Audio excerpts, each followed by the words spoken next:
New details about Denis Villeneuve's two-part film adaptation of Dune are scarce at the moment. Footage was planned to be shown to the press at CinemaCon, an event which has now been cancelled due to the coronavirus outbreak. There's also certain casting choices that have yet to be announced, no news of a trailer release date, or what this film will be rated. So with little news coming out lately about this film, what better time could there be for speculation? In this video, I'd like to discuss what the new Dune adaptation will most likely be rated. A recent interview with Oscar Isaac got me thinking about this. It is an incredible universe that Denis has created, obviously inspired by the Frank Herbert novel, but I think he's taken it and really found the intensity of it, the brutality of it, and I can't wait to see it myself. His phrasing definitely intrigues me. Some are of the opinion that the source material of Dune could warrant an R rating, and are hoping for a film that's in the same spirit as Game of Thrones. And some have pointed to this same interview as an indication that this will be rated R.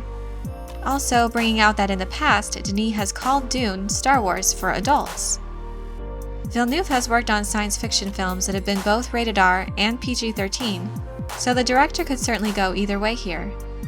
And the thought is also out there that an R rating would be a sign of trust from Warner Brothers and Legendary Pictures and Denis Villeneuve's vision. But do Oscar Isaac's comments about the film in this interview indicate that Dune will have an R rating? Personally, I don't necessarily believe that this will be the case. While Dune does tackle more adult themes than Star Wars, Frank Herbert's novel was accessible to kids. Denis Villeneuve cites his memories of reading it when he was a teenager. I also remember being around 14 years old when I first read Dune. So while there are some adult issues contained in the story and some very brief sexually suggestive moments in the book, there is nothing explicit that would be necessarily inappropriate for younger readers.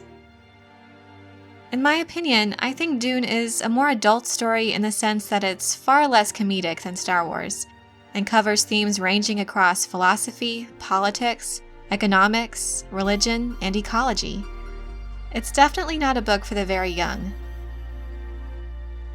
The story of Dune proves to be a bit of a slow burn at times. There are some lighthearted moments, to be sure, some light humor in places, but nowhere near the level of Star Wars. It definitely carries a more serious tone. There are certainly ways Denis can make this film rated R. Other previous adaptations have taken great liberties with the story to include material not suitable for children. And Denis could choose to focus on and flesh out certain situations in Dune to make them more adult. I don't happen to agree with that approach, for one, because of the changes to Frank Herbert's story that would necessitate, and two, because the main protagonist of Dune, Paul Atreides, is a 15-year-old. So that in itself is a way to connect with younger readers and audiences. I really applaud Frank Herbert's way of writing, covering deep subject matter in a way that's accessible to sci-fi fans of all ages. And I feel that the film adaptation of this book should be just as accessible. And this could also be a great opportunity to introduce a new generation of fans to this incredible work of science fiction. I really enjoyed reading these books as a kid. It was science fiction presented in a way I had never experienced before, and even challenged me as a young reader in ways that no other books had until that point in my life. Putting opinions aside for a moment, however, I do think, given what we know about this movie, that this new film adaptation is more than likely going to be rated PG-13.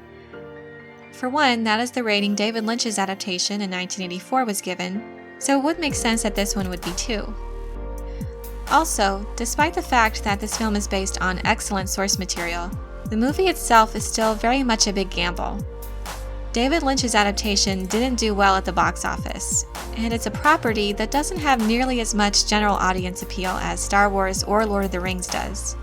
And though we don't have exact numbers yet, undoubtedly this film will have cost a fortune to make.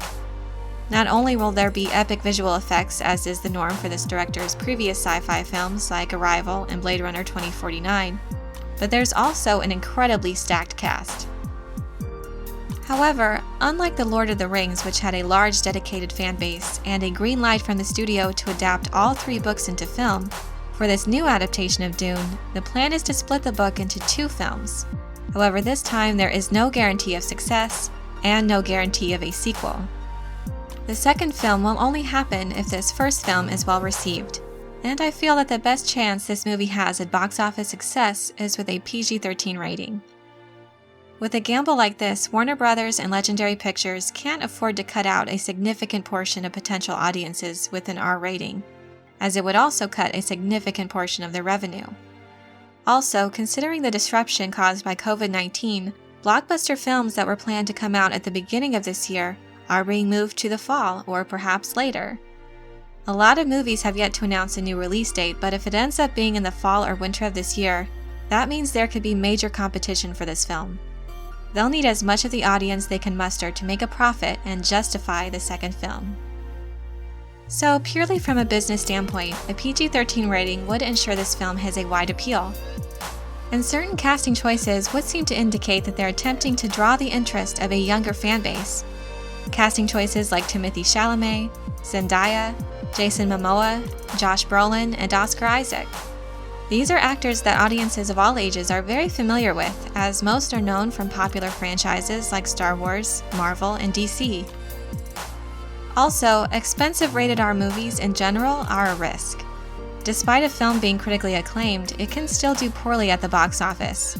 A lesson I'm sure Denis is still well aware of after the poor run that Blade Runner 2049 had at the box office. That movie received 5 Academy Award nominations, and won 2 for Best Cinematography and Best Visual Effects. It was praised by critics, and even though audiences seemed to be split on the film, a majority liked it as well, citing its high-quality performances, direction, visual effects, and staying true to the original film. However, despite these positive reviews, the film was far from a financial success, grossing only $260 million worldwide against a production budget between $150 to $185 million, and it's estimated the losses came to about $80 million. And this is something I wasn't aware of, but Wikipedia said in its second weekend, the film dropped 52.7% to make $15.5 million, finishing second behind newcomer Happy Death Day, and it dropped another 54% in its third weekend to make $7.2 million, finishing in fourth behind Boo 2, A Medea Halloween, Geostorm, and Happy Death Day. That's harsh, to say the least. I know people that really liked Blade Runner 2049, and people that hate it, so it's hard to know exactly what all went wrong. Some blame the film's downfall on its long runtime or the poor marketing for it. At the end of the day, this is a business, and I think now more than ever, movie studios have to try to make every effort to turn a profit. Dune could be a critical success, but that in itself won't guarantee a sequel if the first film isn't a financial hit. So with this new Dune adaptation more than likely being rated PG-13, there is a growing concern among fans that in this attempt to appeal to general audiences, the source material itself will be watered down in a sense, and that true Dune fans will end up being greatly disappointed. Though given the film's likely rating, I am intrigued even more by Oscar Isaac's words. His description gives me confidence that this movie could appeal to a wide audience while at the same time doing the source material justice. A film definitely doesn't have to be rated R in order to invoke that brutal, nightmarish feel. M. Night Shyamalan's The Village is an example of a PG-13 movie that I think definitely pulled off that feeling of terror and nightmarish suspense quite nicely. Most of what Oscar is talking about can be achieved through clever cinematography, writing, and set and character design. His interview makes me even more excited to see what he was talking about. Frank Herbert's novel conveyed deep emotion and extraordinary events in a way that didn't alienate a portion of science fiction fans. I, for one, am hoping for that same accessibility to this new adaptation and seeing Frank Herbert's story brought to life in the spirit of how he wrote it. I would also appreciate the decision to make it PG-13, not only because it would help to make it a financial success, but also so that a new generation of young sci-fi fans who have never heard of Dune before can be introduced to this amazing universe. Since other major sci-fi franchises like Star Trek and Star Wars are sorely lacking these days, I think Dune has all the potential to be a great story sci-fi fans of all ages could be captivated by, in the same way that the original Star Wars and The Lord of the Rings did. We might not know for sure what kind of film we will be getting until a trailer comes out. The only news we've heard so far about the trailer is that it most likely will be released around spring or summer. Pretty vague, I know, but as soon as more details come out, I'll be sure to keep you informed and to offer my opinions as always. Thank you for listening to my thoughts, and let me know yours in the comments below about the rating for Dune and what your preference is. I hope you enjoyed this video. Leave a like if you did, and also be sure to subscribe for more Dune and other sci-fi fantasy content. Thanks so much for your support, and as always, have a very nerdy day.